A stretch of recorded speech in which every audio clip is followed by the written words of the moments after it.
हाँ भाई future doctors, आज मेरे साथ हैं बीवाइज क्लासेस के कृष्णा बैच की स्टूडेंट खुशी और साथ में है उनकी मदर। खुशी ने नीट 2023 में 675 स्कोर किया है और इससे भी बड़ी बात यह है कि खुशी ने नीट एग्जाम की प्रिपरेशन जब स्टार्ट की थी उसी टाइम इन्होंने बोल दिया था कि मम्मी मैं फर्स्ट अटेम्प्ट में ही सेठ जीएस मुंबई में एडमिशन पाऊंगी और ये इन्होंने अपने फर्स्ट अटेम्प्ट में कर पाया है।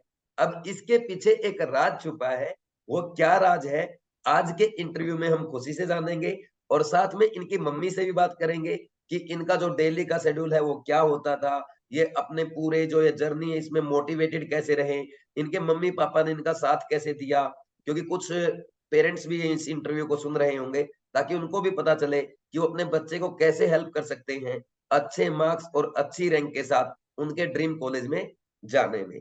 तो सबसे पहले तो खुशी और खुशी के पूरे परिवार को मैम आप सभी को बीवाइज फैमिली की ओर से बहुत-बहुत बधाई। Thank you sir, thank you. तो सबसे पहले मैम आपसे ही जानेंगे कि खुशी ने इतना अच्छा स्कोर किया है, तो जब इनका रिजल्ट आया आपकी फर्स्ट रिएक्शन क्या थी? एक्चुअली खुशी ने जब भी हमें बोला था कि I want to do MBBS, and तो हमें लगा कि वो नीट जैसी डिफिकल्ट एग्जाम वो क्रैक कर पाएगी कि नहीं कर पाएगी, although she had the potential, but exam का लेवल ही इतना डिफिकल्ट है, तो we had little doubts in our mind. लेकिन तभी खुशी ने बोला था कि नहीं, मैं करूंगी और मैं बहुत अच्छे से करूंगी और मैं सेठ जीएस मेडिकल कॉलेज में ही एडमिशन लूंगी। Before taking admission for NEET coaching उसने हमें ये बोला था। So she was that confident. And last के जो 6-7 महीने थे वो खुशी ने she had really put in all her hard work in those 6-7 months. और उसके बाद when she wrote the paper और उसने बोला कि अभी आप फ्यूचर डॉक्टर से बात करें, आपकी डॉटर से नहीं, फ्यूचर डॉक्टर फ्रॉम सेठ जीएस कॉलेज से अभी आप बात करें। एंड एट दैट टाइम उन्होंने उसे बोल दिया कि मुझे 675 स्कोर आने वाला है। And we were so happy and overwhelmed and like it was kind of a dream come true हमारी फैमिली के लिए कि चलो अभी हमारी बेटी अच्छी कॉलेज में से अभी डॉक्टर बनेगी, like she will do her MBBS from a very good college. Like जी मैम, जी मैम। और खुशी ने वो कर दिखा जो मतलब पहले बोला था सेठ जीएस मुंबई में जाना है, तो सेठ जीएस हाँ, मुंबई में ही जा रहे हैं। तो जा खुशी रही है। आपको कैसा लग रहा? मुझे मुझे बहुत अच्छा लग रहा है। मतलब 2 साल इतना मेहनत करने के बाद जब जो चाहिए था वो मिला, तो अनएक्सप्लेनेबल फीलिंग है। मतलब बहुत ज्यादा अच्छा लग रहा है। ओके। अच्छा खुशी उस पॉइंट पे भी आएँगे कि आपने इस ड्रीम को अचीव कैसे किया? इसके पीछे जो फ़ोर्स था, ड्राइविंग फ़ोर्स जो था, जो पोटेंशियल है, वो क्या था? उस पॉइंट पे हम बाद में आएँगे। बट सबसे पहले आप एक बार इंडिविजुअल अपना स्कोर बताएँ और कहाँ से आपने पढ़ाई की है, वो भी बताएँ? हाँ, मेरा टोटल स्कोर नीट 2023 में 675 है। उसमें से बायोलॉजी में मुझे 355 है, वेरी केमिस्ट्री गुड, में 170 है और वेरी गुड। फिजिक्स में 150 है। ओके, मेरा मेन कोचिंग मैं बॉम्बे से हूँ, तो बॉम्बे में एक प्राइवेट ट्यूशन है, माइंड सेटर कोचिंग क्लासेस करके। तो ओके। मैंने मेरा प्राइवेट ट्यूशन उधर से किए फॉर नीट। एंड केमिस्ट्री में मैंने बीवाइस क्लासेस का कृष्णा बैच लिया था एंड बायो में सुदर्शन बैच लिया था। ओके। अच्छा कृष्णा बैच और सुदर्शन बैच। अच्छा ये बताओ जब आपने कृष्णा बैच से पढ़ा उसके बाद आपको क्या लगा? मतलब केमिस्ट्री एनसीईआरटी टफ है या कैसा क्या लगा? पहले मुझे एनसीईआरटी से थोड़ा, केमिस्ट्री की एनसीईआरटी से थोड़ा डर जैसा लगता था, क्योंकि बहुत वास्ट सिलेबस है। तो बहुत कुछ, बहुत छोटी छोटी चीजें जो एनसीईआरटी में दी गई है, तो जब मैं खुद से पढ़ती थी तब मुझे लगता था कि इतना इतना सब करना है, इतना सब करना है। पर जब मैंने आपके वीडियोस देखे कृष्णा बैच के, तो मुझे समझा कि अभी जिसमें से क्वेश्चन ज्यादा आते हैं उस पर ज्यादा फोकस करना है। कि आपने बहुत अच्छी तरीके से हमें सिखाया था कि इधर से आ चुका है, इधर से आएगा, इधर से आएंगे, और वैसे ही क्वेश्चन आए हैं। तो मुझे पेपर लिखते वक्त वो जो एहसास हुआ कि मतलब सर ने जो पढ़ाया उसमें से आए हैं क्वेश्चंस, तो हुँ, मेरा पेपर में भी कॉन्फिडेंस बहुत बूस्ट हुआ। Okay very good. अच्छा ठीक है, कृष्णा बैच से आपको काफ़ी हेल्प मिली और आपके स्कोर से वो दिख ही रहा है 170 आपने किया है। आपने कृष्णा बैच को कितनी बार पढ़ा था? मतलब कंप्लीट किया था या कुछ-कुछ चैप्टर किए या ओनली इनऑर्गेनिक, ऑर्गेनिक कैसे किया था? नहीं, मैंने सारे चैप्टर्स कंप्लीट किए थे। मैंने चालू इनऑर्गेनिक से किया था, पर मैंने चालू इनऑर्गेनिक केमिस्ट्री से किया एंड फिर मैंने ऑर्गेनिक देखा एंड फिर मैंने एंड में फिजिकल देखा। Okay, very good. अच्छा, आपको बीवाइज क्लासेस के बारे में कहाँ से पता चला था? मेरे पापा ने यूट्यूब पे वीडियोस देखे थे, ऐसे ओके, आप इंटरव्यूज और ऐसे देखे थे जैसा मैं भी कर रही हूँ। तो अच्छा ऐसे इंटरव्यू उन्होंने आपके देख पास के, ओके, हाँ, मेरे पापा ने बहुत ऐसे वीडियोस देख के मेरी बहुत हेल्प की है। तो जैसे बीवाइस आपके क्लासेस हाँ, बीवाइस क्लासेस का भी ऐसे ही मेरे पापा ने वीडियो देख के मुझे बोला था। ओके, वेरी तो गुड। मतलब अब हम उम्मीद ये करते हैं कि जैसे आपके पापा ने बीवाइज के इंटरव्यू देखे और वहां से कृष्णा बैच, सुदर्शन बैच के बारे में पता चला और आपने वहां से पढ़ा, आपकी हेल्प हुई, आपके इतने अच्छे मार्क्स आए, तो डेफिनेटली आज आपका और आपकी मम्मी का जो इंटरव्यू है, ये दूसरे स्टूडेंट्स की और पेरेंट्स की हेल्प करेगा ताकि वो भी अपने ड्रीम कॉलेज में जा सके। ठीक है। एग्जैक्टली। अच्छा, एक सुदर्शन बैच भी आपने देखा था क्या कृष्णा बैच के साथ जो मिला था? सुदर्शन बैच के जो वाइवास होते हैं वो मैंने देखे थे, पर मैंने बहुत लेट लिए थे ये दोनों बैचेस। मैंने फरवरी में लिए थे और मई में हमारा एग्जाम था। तो मैंने कृष्णा बैच पूरा देखा, पर सुदर्शन बैच के कुछ कुछ ही चैप्टर्स देखे जो मुझे डिफिकल्ट लगते थे, जैसे मॉर्फोलॉजी जैसे एग्जाम्पल वाले चैप्टर्स है, कॉन्सेप्चुअल चैप्टर्स जेनेटिक्स जैसे है, मॉलिक्यूलर बेसिस और वो सब। वो बड़े बड़े चैप्टर्स जो जिसमें मुझे दिक्कत आती थी, तो मैंने उनमें सुदर्शन बैच के वाइवास देखे थे। उनसे उनसे कुछ हेल्प मिली आपको एग्जाम में? हाँ, आप जैसे बोलते हो ना, सुदर्शन बैच के नीचे अब एनसीईआरटी कानों में गूंजेगी, तो पेपर लिखते वक्त जब लाइन से स्टेटमेंट आते ना, तभी वो गूंज रही थी एनसीईआरटी कान में। मतलब आपको लग रहा था कि यहाँ मिस्टेक नहीं करनी है, ये मैम ने बता चुके ये हैं। मैम बता चुके हैं, तो भी अच्छा, इसमें कोई शिवाली मैम दिक्कत के लिए नहीं। आप कुछ बोलना चाहेंगे? बहुत बहुत थैंक यू, बहुत बहुत थैंक यू मैम को। एक एक वर्ड उन्होंने ऐसे कान में ऐसे ड्रिल करके रखा है, तो वेरी बहुत बहुत थैंक यू। ओके। अच्छा, आपको खुशी पता कैसे चला था? ये कब आपको पता चला कि मुझे डॉक्टर ही बनना है? मतलब आपकी इंस्पिरेशन क्या रही? मैं बचपन से ही मेरे पापा के साथ क्लिनिक और ऐसे जाती थी उनके साथ, जब पापा जहाँ वो क्लिनिक है? प्रैक्टिस करते हैं। पापा क्या करते हैं? पापा ऑफ्थेल्मोलॉजिस्ट है, वो आई सर्जन है, वो भी वेरी डॉक्टर गुड, है। तो वेरी गुड। मैं बहुत छोटी थी तब से ही मैं उनके साथ क्लिनिक पे जाती थी, और वो दिखती थी जैसे जब वो पेशेंट्स को चेक करते थे। ओके, तो तब से इंस्पिरेशन तो थी, पर मैंने एकदम फर्मली 7th 8th में डिसाइड किया था कि मुझे डॉक्टर ही बनना है। Very good. अच्छा मैम, आप क्या काम करते हैं? Sir I am housewife. मैं घर ओके, पे ही हूँ। Very good. और पापा, इनके पापा डॉक्टर हैं, तो डॉक्टर डॉक्टर है। के कैरेक्टर तो पहले से ही है। लेकिन हाँ जी। क्या आपको लगता था, जैसे इनके पापा को तो पता है कि एक डॉक्टर की जो लाइफ होती है, जो जर्नी होती है, और आज तो कंपटीशन बहुत ज्यादा है, तो मतलब इस बहुत टफ रहता है। आपको पूरा विश्वास था कि आपकी बेटी कर लेगी? उस टाइम मतलब आपको ऐसा नहीं लगा कि कर पाएगी या नहीं कर पाएगी? एक्चुअली क्या था कि वो इंटेलिजेंट तो पहले से ही थी खुशी। जब से okay, means every year like वो हमेशा रैंक होल्डर रही है स्कूल में, और उसमें भी 10th में भी शी हैड गॉट 96%। बट अभी एज ऐसा है और सब फ्रेंड्स वगैरह रहते हैं, तो हमें थोड़ा ऐसे लगता है कि अभी बच्चों को लाइफ भी एंजॉय करनी है। बट उसके पोटेंशियल पे डाउट नहीं था।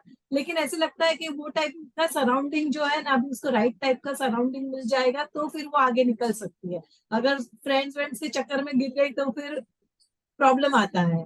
But actually she was very motivated and focused. उसने बोला था कि नहीं, मैं मेरे लिए this is the first priority. मुझे नीट क्लियर करना है, that is my first priority. तो वो वेरी हिसाब से वी वर कॉन्फिडेंट कि अभी उसे कमिटमेंट दिया है तो वो करेगी। वेरी गुड, और कर दिया उन्होंने। और कर दिया। Very good. अब ये जो जैसे फर्स्ट अटेम्प्ट में या आपने क्वालिफाई किया है 12th के साथ, है ना? 12th में कितना परसेंट आपका? 80 वेरी 80%। गुड। अच्छा, मतलब क्या आप श्योर थे कि 12th के साथ ही सेठ जीएस मुंबई में जाना है? हाँ हाँ ओके। हाँ। अच्छा, जो मैं पूछ रहा था सेठ जीएस मुंबई में जाना है, उसका क्या आपने क्या ऐसे पावर लगाई है, ऐसे क्या किया आपने कि सेठ जीएस मुंबई में जा रहे हो अभी आप? तो बहुत, जब मैंने नीट के लिए पढ़ना चालू किया था, तो जब मैंने मेरे हिसाब से रिसर्च की थी कि बॉम्बे में ही रहना है, तो मुंबई की टॉप कॉलेजेस, तो सेठ जीएसएमसी वो इंडिया के टॉप 10 मेडिकल कॉलेजेस में आती है, वेरी सिक्स या सेवेंथ नंबर पे। तो बिल्कुल। और वो बॉम्बे महाराष्ट्र की नंबर 1 कॉलेज है, तो मुझे उधर पहले से मेरा गोल वही था। तो मैंने सेठ जीएसएमसी का फोटो लेके प्रिंट करके मेरे वॉल पे रखा था, और उसके बाजू में खुद का लैब कोट में फोटो खींच के मैंने मेरे वॉल पे लगाया। लैपटॉप की वॉल पे लगा रखा था? हाँ, मेरे लैब कोट में फोटो खिंचवा के मैंने वॉल पे लगाया। ओके ओके, अपने रूम, स्टडी रूम में?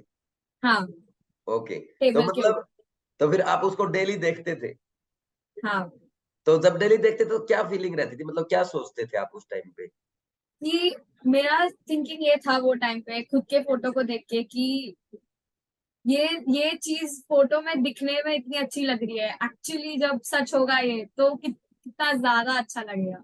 ओके, मतलब ये विजुअलाइजेशन से आपने ये करके दिखाया है। हाँ, तो आप हाँ, सोचते थे कि ऐसा कभी, कि अभी मैं डॉक्टर हूँ और मैं ओपीडी में जा रही हूँ ऐसा, और कभी हाँ, आपका जो कॉलेज का हॉस्टल है वैसी फीलिंग, मतलब पहले सोचा आपने, ऐसा विजुअलाइज किया हाँ, हाँ, और वो अब सच होने जा रहा है?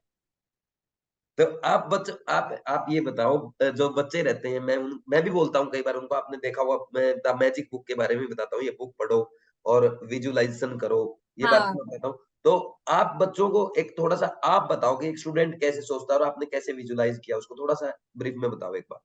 जो बुक आपने अभी बोली द मैजिक, वो बुक मैंने पढ़ी हुई है।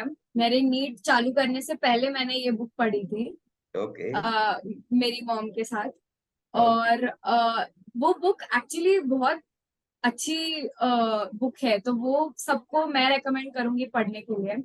एंड स्टूडेंट के पॉइंट ऑफ व्यू से, अगर मतलब मार्क्स ऊपर नीचे तो होने ही वाले हैं। मैं ऐसी एक स्टूडेंट थी, जब मेरे मार्क्स कम आते थे तो मैं बहुत लो फील करती थी, मेरा कॉन्फिडेंस थोड़ा ऐसा हिल जाता था कि टेस्ट में नहीं आया तो नीट में क्या होगा, ऐसे करके। पर आप थोड़े टेस्ट के बाद मैंने रियलाइज किया कि अगर मार्क्स नहीं आ रहे तो उस पे बैठ के दुखी होने से अच्छा किधर मार्क्स जा रहे हैं। मेरे पापा ने मुझे ये हाँ, सिखाया था कि मार्क्स जो है वो ये नहीं बोलेंगे मॉक टेस्ट के रिजल्ट्स कि तुमको नीट में कितना आएगा, मार्क्स तुमको खाली ये दिखाएंगे कि तुमको वर्क किधर करना है। ये चीज सही, मेरे पापा ने मुझे सिखाई है। ओके, तो मैं वही करती थी, जिधर जिधर मेरे मार्क्स आते थे मैं जाके मिस्टेक बुक में लिखती थी जो भी सारी मिस्टेक्स हुई है, या फोटो लिख के रखती थी लैपटॉप में बाद में रेफर करने के लिए। तो ओके, वो सब चीजें एज अ स्टूडेंट वो करनी चाहिए। तो मार्क्स वेरी पे गुड। दुखी नहीं होना है, उसको उस पे वर्क करना है। एक तो सबसे सो पहले तो आप अपना टारगेट बना लो कि मुझे एमएमसी में हाँ, जाना है, केजीएमयू में, हाँ, सेठ जीएस मुंबई जाना है, एम्स दिल्ली जाना है।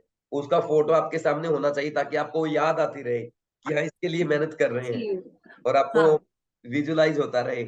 और दूसरा कि जो आपने बोला ये बहुत अच्छा है कि आपको मार्क्स कमाने से परेशान नहीं होना है, बल्कि पॉजिटिव होकर के ये सोचना कि जा कहाँ रहा है।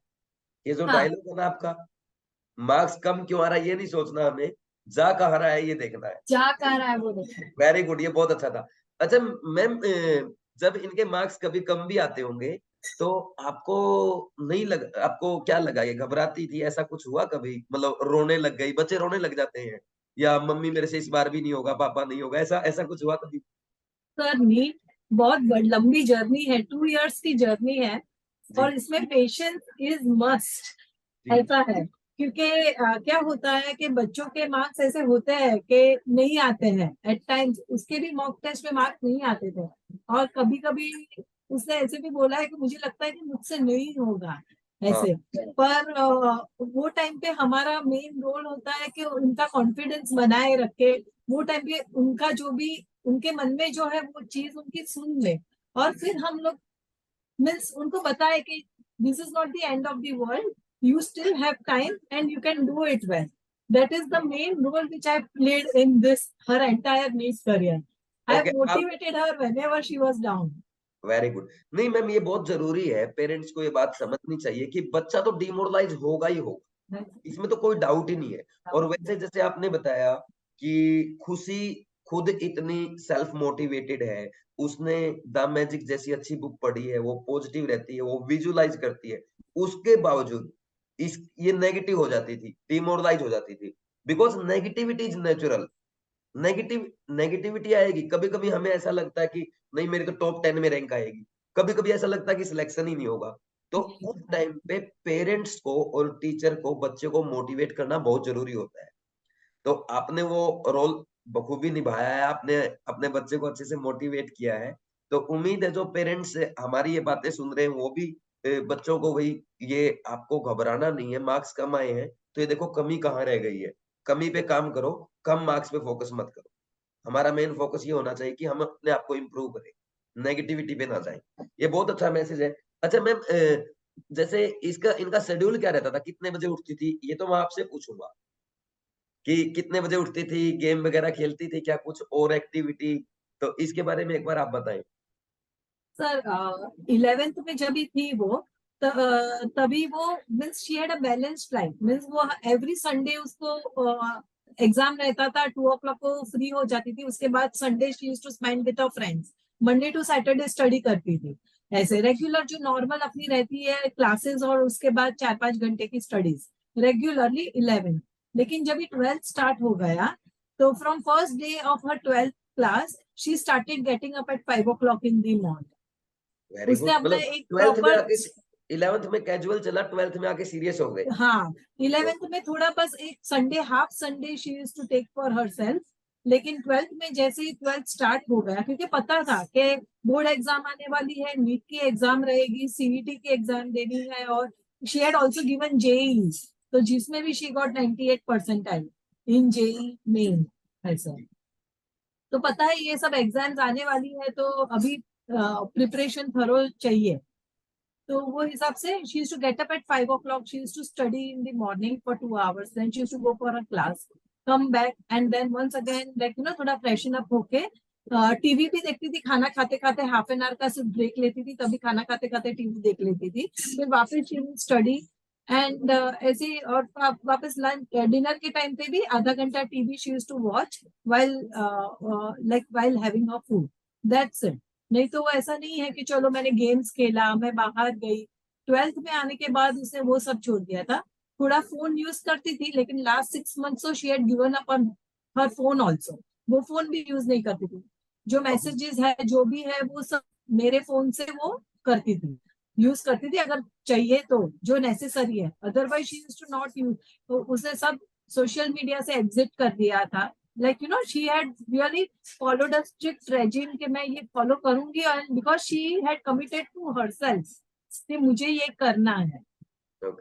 यस मैम, मतलब इसमें मेन पॉइंट जो मुझे समझ में आया वो ये है कि ना पेरेंट्स का प्रेशर हो, बच्चा बल्कि खुद अपने से आपसे कमिट करे। क्यों खुशी? कि हम अपने आप को प्रॉमिस जी, करें कि डॉक्टर बनना है तो सैक्रिफाइस तो करना पड़ेगा। करने मोबाइल पड़े। वगैरह, गेम, सोशल मीडिया, है ना? अच्छा, इसके अलावा आप कोई गेम जैसे एंटरटेनमेंट के लिए आप खेले हो कभी खुशी कोई गेम?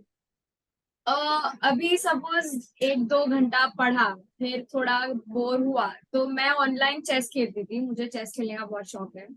अच्छा, मैं ऑनलाइन चेस खेलते थे, ओके। हाँ, और मुझे चेस बहुत अच्छा लगता है, तो मैं चेस खेलती थी, थोड़े पजल्स चेस के सॉल्व करती थी, तो ब्रेक का ब्रेक भी हो जाता है और माइंड भी थोड़ा फ्रेशन अप हो जाता है। Very good. इसके अलावा कोई और जैसे पढ़ाई के बीच में जैसे कई बार ये होता है ना, हम बैठे रहते हैं, जैसे अगर आप लगातार टेबल चेयर पे बैठ के स्टडी कर रहे हो, आप टेबल चेयर पे करते थे? हाँ, वेरी गुड। तो टेबल चेयर पे जब स्टडी करते हैं कंटिन्यूअसली, अपना ये होता है भाई हम क्लास में से 2 बजे आ गए, फिर अपने को डिनर तक पढ़ना है, फिर रात में भी पढ़ना है। तो लगातार अगर आप 2-3 घंटे, 6 घंटे बैठ रहे हो, तो उसमें थकान होती है, तो उसमें आप क्या करते थे? मैं 1 घंटा पढ़ के 3 से 5 मिनट का ब्रेक लेती थी। तो मेरा 1 घंटा पढ़ के हुआ, तो फिर मैं उठूंगी, मैं ईयरफोन डालूंगी कान में, और मैं 5 मिनट पूरे घर के 2-3 चक्कर मार के 1-2 गाने सुन के वापस पढ़ने बैठूंगी। अच्छा, तो ऐसा तो नहीं होता था गाने चलाए और फिर वो चलो रील्स पे चले गए, शॉर्ट्स देख रहे हो, नहीं, थोड़ा-सा मैंने मोटिवेशन यूट्यूबर से भी ले लें? सर वो मैं रहती थी ना घर पे टाइम मॉनिटर करने के लिए वो ओके। मेरे पेरेंट्स इस बाबत में थोड़े स्ट्रिक्ट थे हाँ, कि सोशल मीडिया नहीं चाहिए, एटलीस्ट लास्ट के 6 महीने, 1 साल तो नहीं। नहीं बेटा, 11th में थोड़ा अपने को पूरी लाइफ में नहीं चलाना है। अब ये अभी एग्जाम क्वालिफाई किया है, अपने ने एमडी में भी ऐसे ही अपने ड्रीम कॉलेज में जाना है और ऐसे देश ही का जाना, बेस्ट डॉक्टर बनना है। तो सोशल मीडिया से जितना दूर रहोगे ना, उतना फायदा है। क्योंकि सोशल मीडिया बहुत ज्यादा टाइम लेता है। मैंने 11th में रखा था और फिर मैंने देखा था 11th में मेरे पास था, सारे सोशल मीडिया थे, इंस्टाग्राम है, स्नैपचैट, ट्विटर, सब था मेरे पास। पर फिर मैंने सब देखा, मैंने खुद ने ही देखा कि मेरा कितना ज्यादा टाइम जा रहा है उन सब में। और मेरे मेरे मॉम डैड इस एस्पेक्ट में बहुत स्ट्रिक्ट थे कि 12th में तो ये सब नहीं चलेगा, तो चाहिए ही नहीं। और मुझे खुद को भी रियलाइज हुआ कि बहुत टाइम जा रहा है, तो फिर मैंने छोड़ दिया। और वो करना ही पड़ेगा, अगर करना है नीट क्रैक तो छोड़ना ही पड़ेगा। बिल्कुल, बिल्कुल। अगर आपको अपना एम अचीव करना है, उसके लिए आपको मेहनत तो करनी पड़ेगी, फोकस तो आपको होना हाँ, पड़ेगा, क्योंकि हाँ, सोशल मीडिया से डिस्ट्रैक्शन बहुत ज़्यादा होता है। बहुत बहुत वेरी बढ़िया।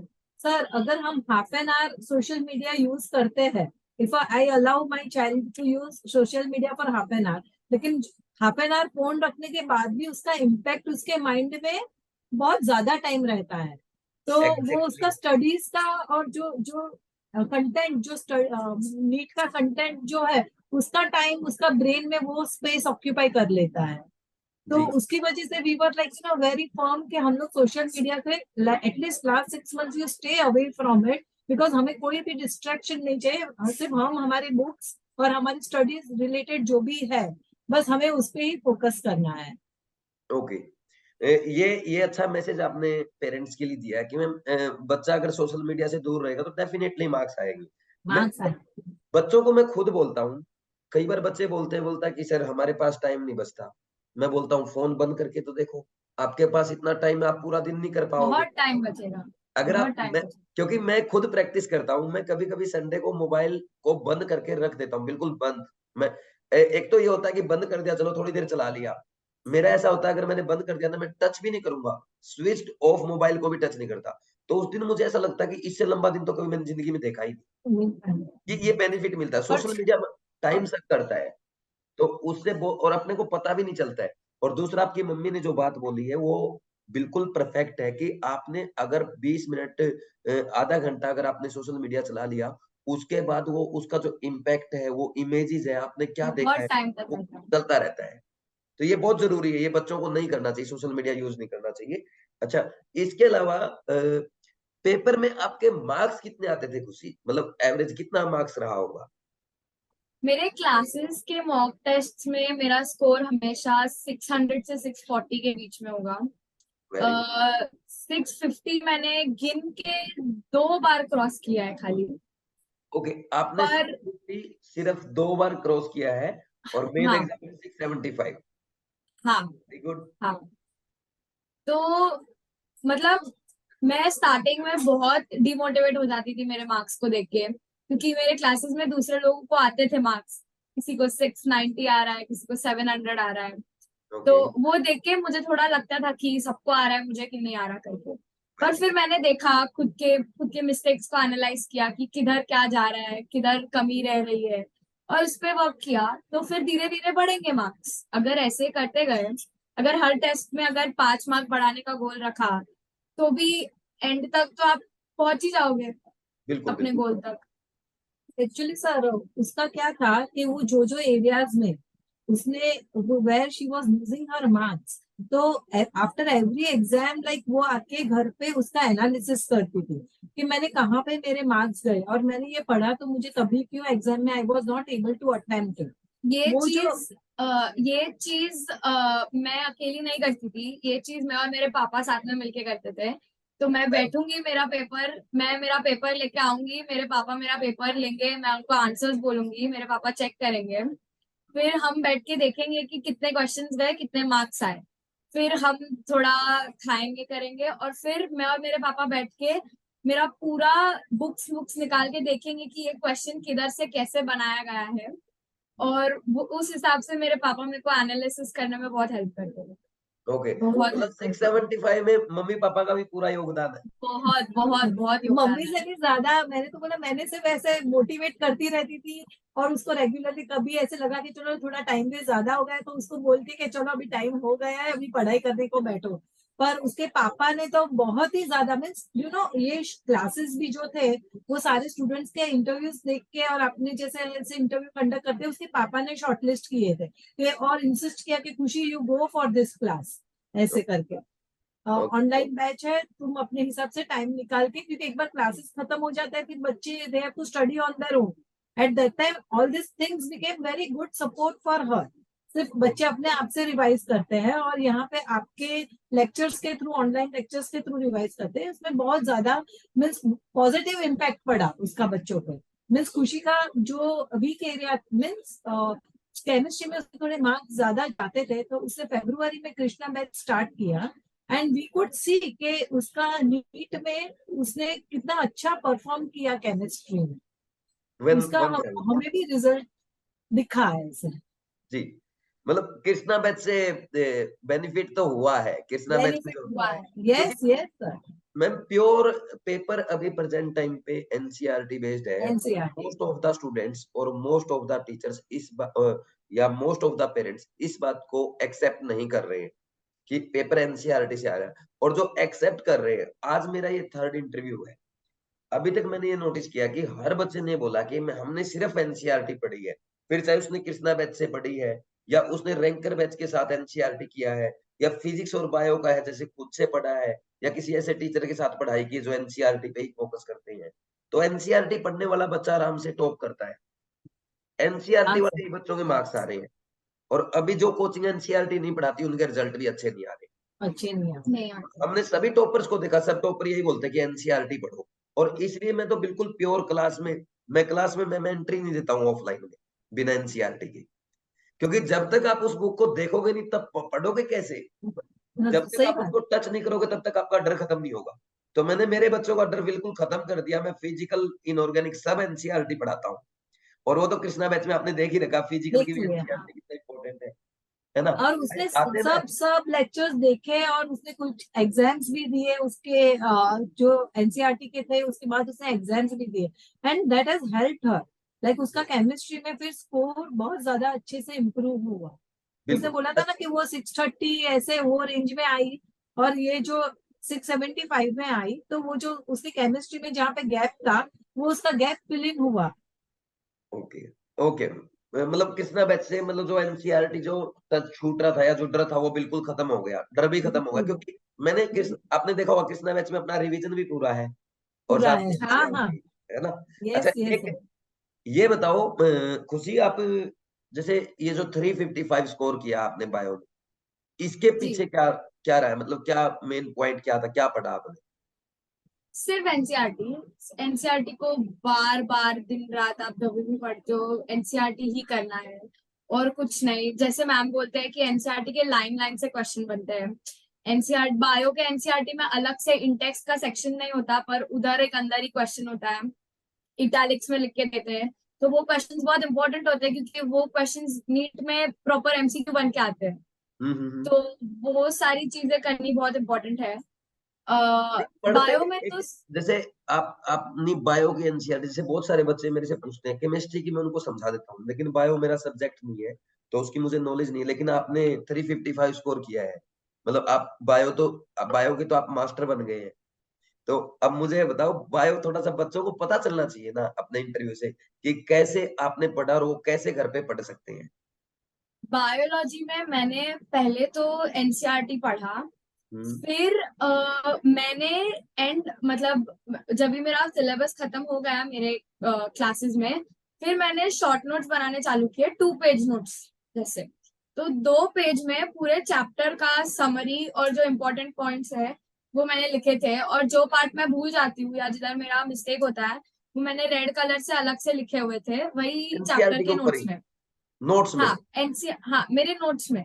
पर अगर नोट्स बनाने जितना टाइम नहीं बचता, जैसे अगर आप जनवरी फरवरी में हो और अगर आपको लग रहा है कि आपका अभी भी बायो में कॉन्फिडेंस नहीं है तो आपको ये चीज एनसीईआरटी में करनी चाहिए कि आपके जिधर भी मॉक्स में जिधर भी मार्क्स जा रहे हैं वो पार्ट को आप एनसीईआरटी में अलग कलर के हाइलाइटर या रेड पेन या किसी अलग पेन से आप हाईलाइट करो, ताकि नेक्स्ट टाइम आप जब रिवाइज कर रहे हो, जब एनसीईआरटी पढ़ रहे हो, तो आप वो सेक्शन ज्यादा ध्यान से पढ़ोगे। दूसरा ओके मैंने ये किया था कि एनसीईआरटी के हर एक लाइन से क्वेश्चन बनते हैं, तो वो हर एक लाइन को क्वेश्चन के जैसे पढ़ना होता है। तो इसमें भी मेरे पापा ने मेरी बहुत हेल्प की थी। मैं और मेरे पापा रोज सुबह उठ के मेरे पापा लेंगे एनसीईआरटी, और वो मेरे को लाइन, हर एक लाइन से अलग अलग टाइप के क्वेश्चन बना के वर्बली पूछेंगे कि इसके इतने 3 एग्जाम्पल है, मुझे तीनों एग्जाम्पल बताओ। ये 3 अगर ऐसा एमसीक्यू आया कि ये इन 4 ऑप्शंस में से 3 सही है, एक गलत है, तो वो गलत वाला तुम मुझे बताओ, ऐसे। तो ओके वो चीज आप अगर पेरेंट्स हेल्प करते हैं तो नथिंग लाइक इट, पर ये चीज हम फ्रेंड्स में भी बहुत प्रैक्टिस करते थे क्लास में जाके, कि हम एक दूसरे का वाइवा लेंगे, एक दूसरे को क्वेश्चन पूछेंगे घुमा फिरा के। तो ये चीज भी बहुत हेल्प करती है, हर एक वेरी लाइन से गुड। क्वेश्चन बनाना। मतलब मेन पॉइंट वही है कि आप उनको किसी न किसी वे में बायो की एनसीईआरटी की एक एक लाइन को रिपीट करना है। एक एक लाइन। जरूरी क्या कि हाँ आपने पहले पढ़ा, फिर उसमें से जो आपको इम्पोर्टेंट लगा उस पूरे चैप्टर के दो पेज में आपने नोट्स बना लिए। फिर उसके बाद आपका हाँ मॉक टेस्ट में अगर कोई एनसीईआरटी का पॉइंट भूल गए तो उसको रेड पेन से लिख लिया या वापस एनसीईआरटी में हाईलाइट कर दिया। फिर पापा ने पूछ लिया, फिर भी कमी रही आपने हाँ बायो का शिवाली मैम का वाइवा देख लिया। यानी कहीं न कहीं अपने को एनसीईआरटी के पॉइंट्स को रिपीट करना पड़ेगा, तब हम 360 कर सकते हैं। जी जी। तो ये बहुत अच्छी प्लानिंग आपने बताई है। और इसके अलावा जैसे फिजिक्स की अगर हम बात करें, फिजिक्स का एनसीईआरटी आपने पढ़ा था? मैंने फिजिक्स की एनसीईआरटी पढ़ी थी। फिजिक्स फिजिक्स में मैंने एनसीईआरटी में से जो सारे इंपॉर्टेंट फॉर्मूलाज होते हैं वो पढ़े। और फिजिक्स में सबसे सबसे इम्पोर्टेंट चीज एनसीईआरटी में है उनके इंटेक्स क्वेश्चंस और बैक एक्सरसाइज के क्वेश्चंस, क्योंकि जो इंटेक्स क्वेश्चंस होते हैं उनमें फॉर्मूला अलग से हाईलाइट करके नहीं देते। अगर आप इंटेक्स क्वेश्चंस के सोल्यूशन पढ़ोगे तो आपको उधर दिखेंगे सॉल्व्ड एग्जांपल्स है, और जो बैक एक्सरसाइजेज है उनके सोल्यूशन में कुछ फॉर्मूलाज दिए होते हैं जो वो लोग अलग से टेक्स्ट में मेंशन नहीं करते। तो उन फॉर्मूलाज को अंडरलाइन करके अलग से formula sheet banana is very important physics के हर एक चैप्टर में। और जो मॉडर्न फिजिक्स का सेक्शन है वो एनसीईआरटी के 12th क्लास का सेकंड पार्ट में आता है। तो उसमें तो वो तो बायो और इनऑर्गेनिक केमिस्ट्री की जैसे ही पढ़ना है, हर एक डिटेल को ध्यान से पढ़ना है, याद रखना है, क्योंकि ये टाइम फिजिक्स में थ्योरी क्वेश्चंस भी थे, fair share of theory questions थे ये टाइम के फिजिक्स पेपर में। तो उसके लिए मॉडर्न फिजिक्स की तो एनसीईआरटी बायो और इनऑर्गेनिक केमिस्ट्री के जैसे ही पढ़नी है। बाकी का फिजिक्स फॉर्मूला शीट बना के और जो इम्पोर्टेंट पार्ट्स जो होते हैं उनको ही पढ़ना है। ओके मतलब समरी जैसे बहुत इंपॉर्टेंट होता है। जो काइनेमैटिक्स वगैरह है, वर्क, पावर, एनर्जी है, जो कॉन्सेप्चुअल चैप्टर्स हैं, उनके टेक्स्ट क्वेश्चन जी वगैरह सोल्व कर ले और एक बार हाँ एनसीईआरटी गो थ्रू हो जाए। लेकिन जो 12th का पार्ट है, जो सेमीकंडक्टर वाला है, मॉडर्न फिजिक्स वगैरह हाँ का, हाँ। उस उसको मतलब प्योर केमिस्ट्री की तरह पढ़े, मतलब line by line. Proper line by line, वो पूरा पूरा टेक्स्ट बुक ही 12th क्लास का सेकंड पार्ट का टेक्स्ट बुक, वो बहुत इंपॉर्टेंट है। वो तो पूरा केमिस्ट्री और बायो जैसे ही पढ़ना है वो टेक्स्ट ओके। फिजिक्स में आपने क्या बताया, क्लास 12th का पार्ट 2 जो है वो अच्छे से पढ़ना टू। है। हाँ हाँ ओके। अच्छा, ये हमने नोटिस किया है कि क्लास 12th का जो पार्ट 2 है ऑर्गेनिक इसका केमिस्ट्री का भी, उसमें से भी आपके ज्यादा क्वेश्चन आए। 13 क्वेश्चन है उसमें हाँ से हाँ। ऑर्गेनिक में। ओनली ऑर्गेनिक के 13 क्वेश्चन, मतलब क्लास 12 पार्ट 2 से। तो मतलब क्लास जी पार्ट 2 पे ज्यादा ही फोकस है एग्जामिनर का, कुछ है ना? ये हाँ ट्रिक कह अपने को मिल सकते गई हैं। है। हाँ। अच्छा, इसके अलावा एनसीईआरटी हमने कवर कर ली। अच्छा, मिस्टेक्स वगैरह अगर पेपर में होती थी, आप उनको कहीं नोट करते थे? मिस्टेक बुक बनाती थी मैं, पर मैं बहुत ज्यादा एमसीक्यूज प्रैक्टिस करती थी। मतलब बहुत ज्यादा, मैं दिन के 300-400 एमसीक्यू प्रैक्टिस करती थी सबके वेरी मिला गुड। के। तो फिर मिस्टेक बुक में बैठ के लिखना बहुत बहुत टाइम ये हो जाता था। तो मेरे पापा ने भी ट्राई किया था कि मैं उनको मार्क करके मतलब वो मेरे चेक करते थे क्वेश्चंस, तो जो गलत जाते थे मेरे पापा मेरे को लिख के देते थे, और फिर मैं वापस सॉल्व करती थी वो क्वेश्चन उधर का उधर उस बुक में। पर फिर वो अगर उसमें बहुत ज्यादा टाइम चला जाता था, तो मैंने क्या किया, मैं मेरे सारे मॉक टेस्ट के पेपर्स फाइल करके रखती थी। तो जो मैंने क्लासेस में दिए वो सारे मॉक टेस्ट की तो फाइल होके, तो उधर मैं अलग कलर के पेपर पे आंसर लिख के उधर स्टेपल कर देती थी। और जो चीजें मैं ऑनलाइन, जैसे मैंने केयर टेस्ट सीरीज का कोई टेस्ट लिखा, उसमें मेरा कुछ गलत गया, या किसी और से किधर और मैंने कोई बुक ऑनलाइन से सॉल्व किया, उधर कुछ गलत गया, तो मैं उस चीज का फोटो लेके मेरे फोन में फोल्डर बना के रखती थी, ताकि वो चैप्टर जब मैं रिवाइज कर रही हूँ तो उस फोल्डर के क्वेश्चंस और उसके आंसर तभी वैसे गो थ्रू कर देती थी। तो फोन का अच्छा यूज भी हो जाता है और काम भी हो जाता हाँ, जो वो इच्छा रहती है ना फोन को टच करने की, वो भी पूरी हो जाती है और पढ़ाई भी हो जाती है। है। एक्चुअल में ये साइकोलॉजिकल इफेक्ट है। जैसे मेरा फोन यहाँ पे रखा है, अब जब तक मैं इसको ऐसे टच करूंगा ना, टच करते ही मतलब वो हो जाएगा, हाँ ठीक है। ठीक तो है। ये साइकोलॉजी है अपनी की, जब तक टच नहीं करते ऐसा लगता है कि कुछ छूट रहा है, तो वो टच भी हो जाता है और दूसरा अपना काम फिर भी हो जाता है। पढ़ाई भी हो जाती है। Very good. अच्छा, हाँ, केयर टेस्ट भी किए था आपने? केयर टेस्ट सीरीज भी? हाँ, केयर टेस्ट ली थी मैंने। केयर टेस्ट सीरीज में आप टेस्ट अटेम्प्ट करके वीडियो सॉल्यूशन देखते थे हाँ, हाँ, सारे? सारे। Very good. उससे हेल्प मिला? जी, जी। ओके। अच्छा, क्योंकि केयर अगर टेस्ट। एक ही चैप्टर को अगर पहले एनसीईआरटी से देखा, फिर चैप्टर वाइज टेस्ट दिया, फिर उसका वीडियो सोल्यूशन देखा, तो वो एक ही चैप्टर बार बार बार बार कान में रिवाइज भी होते जाता है, अब देख के भी होता है, पता चलता है क्वेश्चन कैसे किधर से क्या बनता है, तो वो बहुत ज्यादा हेल्पफुल होता है ओके। अच्छा, एग्जाम के केयर वक्त। टेस्ट में आप स्कोर कितना करते थे टेस्ट में? केमिस्ट्री के टेस्ट में मेरा आता था अराउंड 150, और towards the end last week में जो मैंने टेस्ट लिखी थी उसमें मुझे आए थे, दो टेस्ट में मुझे 180 आए थे, very last good. Week major में टेस्ट मैंने में? जो लिखे थे मेजर मेजर टेस्ट टेस्ट में। हाँ, मेजर टेस्ट में तो 180 बहुत अच्छा था। मेजर टेस्ट में मैंने आई थिंक मेजर टेस्ट 7 या 6 में मुझे 180 आए थे। दोनों दो इजी रखे थे मैंने। हाँ, तो तो उन कॉन्फिडेंस वाले बढ़ा में आए होगा थे। ना उससे कि हाँ जी, सर जी, के जी। टेस्ट में 180 आ गया, आपके 150 आ रहे थे, फिर आपने देखा सर के टेस्ट में ही 180 आ गया, तो अब तो फोड़ देंगे। हाँ, हाँ, वेरी गुड। अच्छा मैम, अब हमारी पढ़ाई की बातें हो गई है सारी, बहुत सारी।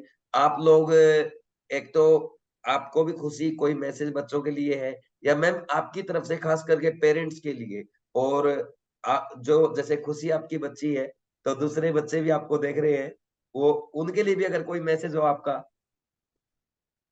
मैं बोलूंगी कि अगर आप आपके बच्चे को नीट करना है तो आप आपके बच्चे को मोटिवेट कीजिए, स्पेशली गर्ल्स, क्योंकि मेडिकल एक ऐसा प्रोफेशन है कि जहाँ पे लड़कियां स्पेशली वो लोग अच्छा करती है, उनका एज इट इज उनका नेचर थोड़ा केयरिंग रहता है, और दूसरा के आगे फ्यूचर में जाके भी वो वर्क, फैमिली और वर्क का बैलेंस मेंटेन कर सकती है उनकी लाइफ में। तो अगर आपके बच्चों को करना है तो आप उनको डेफिनेटली मोटिवेट कीजिए, और हो सकता है जी। हमें ये देखना है कि कैसे करेंगे। जब आप उसका सोल्यूशन ढूंढेंगे कि मुझे ये मेरा कैसे होगा, तो आपको उसका आंसर मिल जाए। उसके लिए हमें वो करना है, अगर आपके बच्चे को करना है तो आप कराओ। हमारे पास बहुत सारे रिसोर्सेज है, आप सर से भी कांटेक्ट करो, उनके वीडियोस देखो, और your child will definitely do well. तो मैं तो वही कहना चाहूंगी कि टेक देम अहेड एंड उनसे वो कर लेंगे, आपके बच्चे कर लेंगे, आप उनमें कॉन्फिडेंस रखो तो वो ओके। कर लेंगे। मतलब पेरेंट्स को तो साथ देना ही पड़ेगा किसी भी तरह। पेरेंट्स का आज नहीं तो आपको कल साथ देना है। आपका साथ नहीं होगा तो बच्चा क्वालिफाई नहीं कर पाएगा, और क्वालिफाई वो कर भी लेगा तो अच्छा स्कोर नहीं करेगा कि वो जितना नहीं, डिजर्व करता है। सर हर एक स्टेप में पेरेंट्स का बहुत इंपॉर्टेंट रोल रहता है। अगर मेरे हस्बैंड ने तो बहुत ज्यादा खुशी के साथ साथ उनका पैरेलल जर्नी रहा है खुशी को सब फैसिलिटेट करके देने के लिए, जी।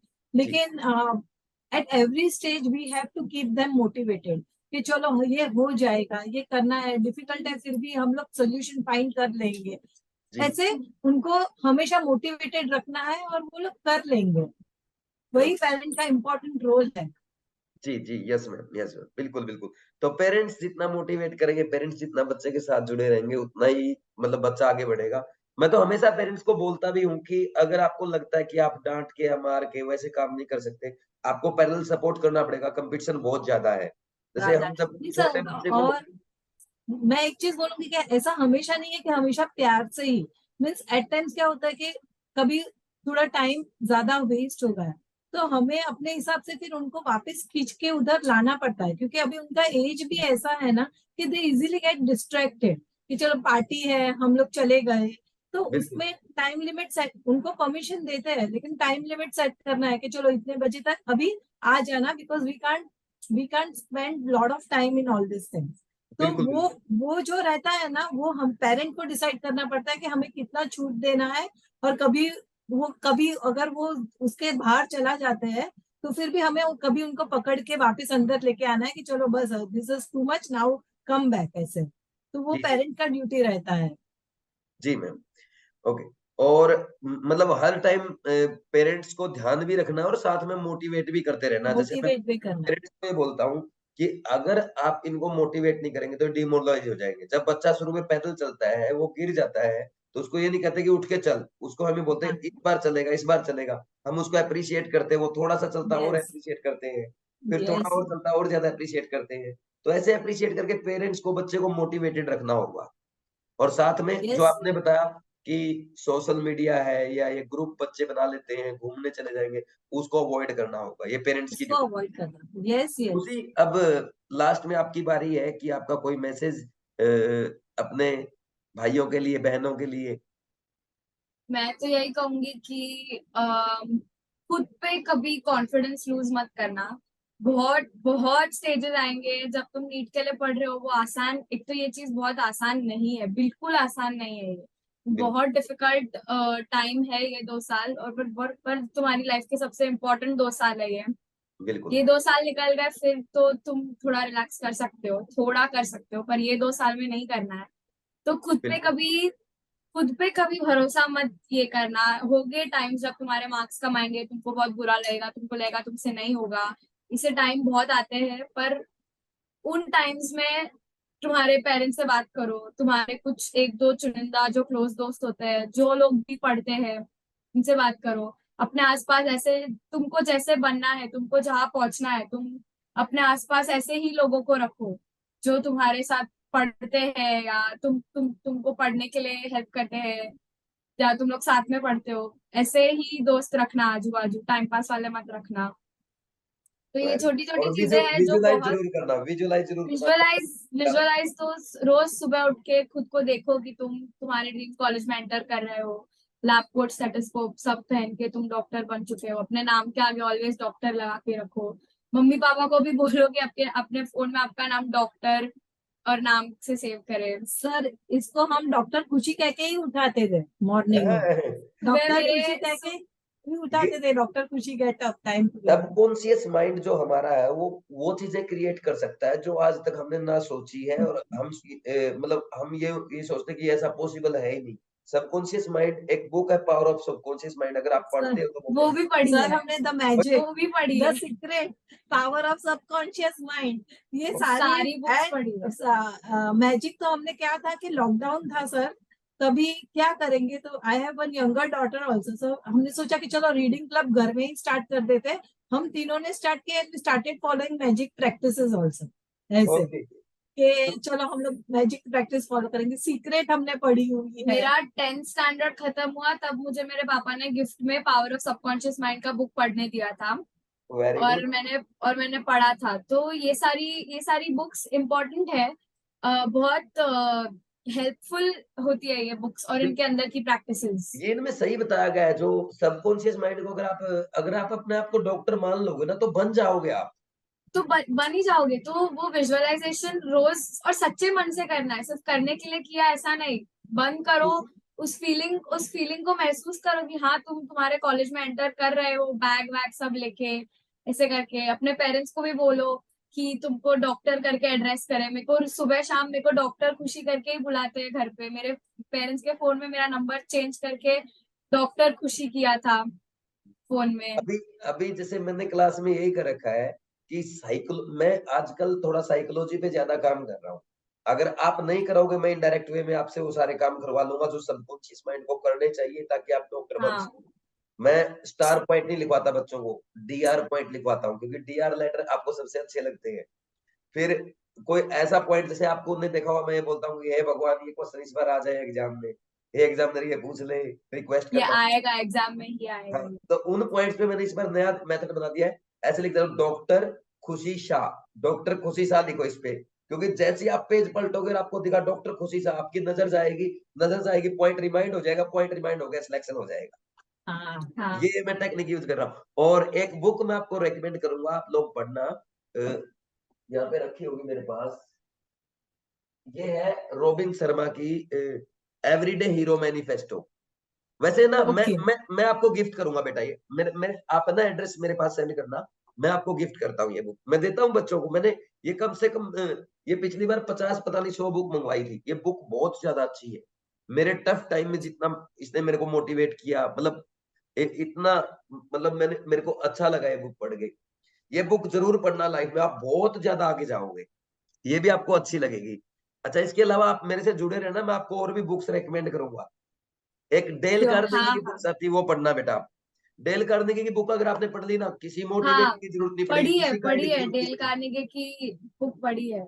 Very good, very good. फिर आपको कोई जरूरत ही नहीं है, फिर किसी चीज की कोई जरूरत नहीं। फिर मैं आपको आगे और अच्छी अच्छी बुक्स में गाइड करता रहूंगा, जो भी मैं पढ़ूंगा बता दूंगा, है ना।